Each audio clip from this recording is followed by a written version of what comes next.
भाड़े की बहू। राहुल की उम्र शादी लायक हो गई थी, लेकिन अब तक उसकी शादी नहीं हुई थी। बस इसी बात से परेशान उसकी माँ हर जगह अपनी बेटी की शादी की बात फैला देती है। ऐसे ही एक दिन राहुल के लिए एक लड़की का रिश्ता आता है, लेकिन राहुल को लड़की पसंद नहीं आती, जिस कारण राहुल उस लड़की से शादी करने से मना कर देता है। माँ, मैं इस लड़के से शादी नहीं करूंगा। अब कैसी कैसी लड़कियां दिखा रही हैं मुझे। मेरा और इसका कोई मैच ही नहीं है। कहाँ मैं कहाँ ये। अरे थोड़ा लेवल कर तो ढूंढिए माँ। देख बेटा, इतनी लड़कियों को रिजेक्ट करना सही नहीं है। पांचों उंगलियां एक बराबर नहीं होती, कुछ ना कुछ खराबी तो निकलती है। लेकिन माँ, इसका मतलब ये तो नहीं ना कि आप मुझे किसी के भी साथ बांध देगी।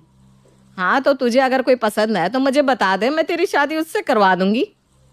माँ, अगर मुझे कोई लड़की पसंद होती तो घर में मैं इतने ड्रामे होने ही नहीं देता। मैं खुद ही उस लड़की को आपके सामने ले आता।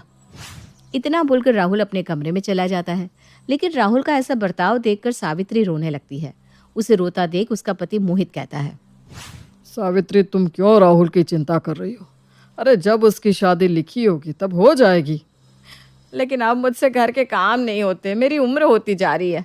जिस तरह राहुल के नाटक है ना, उससे तो साफ जाहिर हो रहा है कि ये शादी करना ही नहीं चाहता। या तो वो किसी लड़की को पसंद करता है या फिर यूं ही कमारा रहना चाहता है। मोहित जी, आप राहुल को समझाइए ना, क्या पता आपकी बात करने से वो मान जाए। सावित्री की बात सुनकर मोहित राहुल के कमरे में जाता है और उसे समझाने की कोशिश करता है, लेकिन राहुल तो अपने ही पापा को समझाने लगता है। ठीक है पापा, मान लिया मैंने, आपकी पसंद से शादी कर ली। लेकिन मैं अगर कहीं उसे बाहर लेकर जाऊंगा तो आपने सोचा भी है कि लोग क्या कहेंगे? ना वो मेरी हाइट से मैच करती है, ना शक्ल सूरत, ना ही वो पढ़ी लिखी है। उसे तो अपनी बीवी कहते हुए भी मुझे शर्म आएगी। क्या आप अपने बेटे का ऐसा घर बसाना चाहते हैं जो शादी के बाद भी आपका बेटा कभी खुश ना रह सके? अगर आप अपने बेटे की खुशी नहीं चाहते, अगर आप चाहते हैं कि आपके बेटे का रिश्ता दुनिया के सामने रहे लेकिन उसकी पर्सनल लाइफ में हमेशा प्रॉब्लम रहे, तो ठीक है, मैं शादी करने के लिए तैयार हूँ। राहुल की बात सुनने के बाद मोहित इस शादी के लिए इनकार कर देता है और वो अपने बेटे का सपोर्ट लेता है। समय गुजरता है, लेकिन गुजरते समय के साथ अब भी राहुल का रिश्ता किसी के साथ नहीं लगा। कभी राहुल मना कर देता, कभी लड़की वाले राहुल को मना कर देते थे। ऐसे ही एक दिन सावित्री और मोहित आपस में बैठकर राहुल की शादी की बात कर रहे थे, तभी वहां सावित्री की पड़ोसन उनके घर आती है। कैसी हो सावित्री बहन? अरे कहीं बेटे का रिश्ता लगा या नहीं? अरे कहाँ भाई, अब तो ऐसा लग रहा है कि मेरे बेटे के लिए लड़की ही नहीं बनी, तभी तो मेरे बेटे की शादी नहीं हो रही। पता नहीं उसकी शादी कभी होगी भी या नहीं। अब तो मैं बाहर जाती हूँ तो लोग मुझे ताने देने लगते हैं, बेटा 30 साल का हो गया लेकिन अब तक माँ बाप उसे खुद से दूर नहीं कर रहे। बताओ, अब लोगों के ताने सुनकर रहना पड़ रहा है मुझे। अरे तो तुम लोगों का मुंह बंद करने के लिए अपने लिए भाड़े की बहू क्यों नहीं ले आती? क्या कहा? भाड़े की बहू? क्या मतलब है आपका? अरे मोहित भाई साहब, लोगों का मुंह बंद करने के लिए कुछ ना कुछ तो करना पड़ेगा। आप भले ही 2-4 लोगों का मुंह बंद कर लेंगे, लेकिन पूरी सोसाइटी का नहीं। किस किस का मुंह बंद करेंगे आप? बोलने वाले तो कुछ भी बोलते हैं। वैसे मेरी मानो तो आप लोगों को दिखाने के लिए अपने बेटे की नकली शादी कर दो। इसी बहाने लोगों का मुंह भी बंद हो जाएगा और आपके घर में भाड़े की बहू आ जाएगी। लेकिन आप कहना क्या चाहती हैं, हमें यही समझ में नहीं आ रहा। अरे भाड़े की बहू बनेगा कौन? आखिर कौन है जो यहाँ भाड़े की बहू बनने के लिए तैयार होगा? सावित्री बहन, आजकल पैसा बड़ी चीज़ है और गांव में बहुत से ऐसे घर हैं जिन्हें पैसों की सख्त ज़रूरत होती है। तुम एक काम करो, मैं तुम्हें एक लड़की का नंबर दे रही हूँ। उसको पैसों की सख्त ज़रूरत है और आपको बहू की।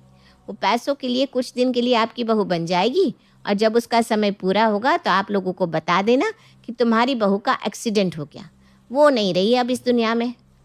मोहित और सावित्री को पड़ोसन की बात सही लगती है और वो ठीक ऐसा ही करने की सोचते हैं। शाम को जब राहुल घर आता है तो वो राहुल से इस बारे में बात करते हैं, जिस पर अब राहुल हाँ कर देता है और वो तीनों ठीक वैसा ही करते हैं जैसा उनकी पड़ोसन ने बताया था। लोगों की नज़रों में वो सीता नाम की लड़की को अपने घर बहू बनाकर ले आते हैं। बेटा सीता, ये हमारा घर है, तुझे यहाँ हमारी बहू बनकर रहना होगा। जब तक मैं ना कहूँ तब तक तू इस घर से कहीं मत जाना। और हाँ, ध्यान रहे, तुझे यहाँ बहू बनकर ही रहना है। तुझे कभी किसी के सामने ये नहीं जताना कि हम तुझे भाड़े पर लेकर आए हैं। जी आंटी जी, जैसा आप कहें। सीता, मुझे ना आंटी मत कहो, माँ जी कहो। हाँ माँ जी। जी माँ जी। सीता और सावित्री आपस में बात कर रहे थे, तभी वहां सावित्री की एक सहेली आती है और सीता को देखकर कहती है, अरे सावित्री, तूने हमारे राहुल की शादी कर दी और हमें बताया भी नहीं। अरे वो क्या है ना, शहर में लड़की नहीं मिल रही थी तो मैंने अपनी जेठानी को कहा लड़की ढूंढने को। मेरी जेठानी ने सीता के लिए मुझे बताया और मैंने बिना कोई देरी किए सीता और राहुल की शादी गांव में ही करवा दी। सीता बेटा, ये मेरी सहेली है, जाओ जाकर चाय ले आओ उनके लिए। जी मम्मी जी, मैं अभी लेकर आती हूँ। इतना बोलकर सीता वहां से चली जाती है और अपनी सास और उसकी सहेली के लिए चाय लेकर आती है। समय गुजरता है। गुजरते समय के साथ सीता वही करती जो एक बहू करती है।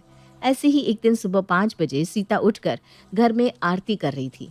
उसकी आरती की आवाज़ सुनकर राहुल, मोहित और सावित्री तीनों ही उठकर मंदिर में जाते हैं, जहाँ वो देखते हैं कि सीता घर के मंदिर में पूजा कर रही है।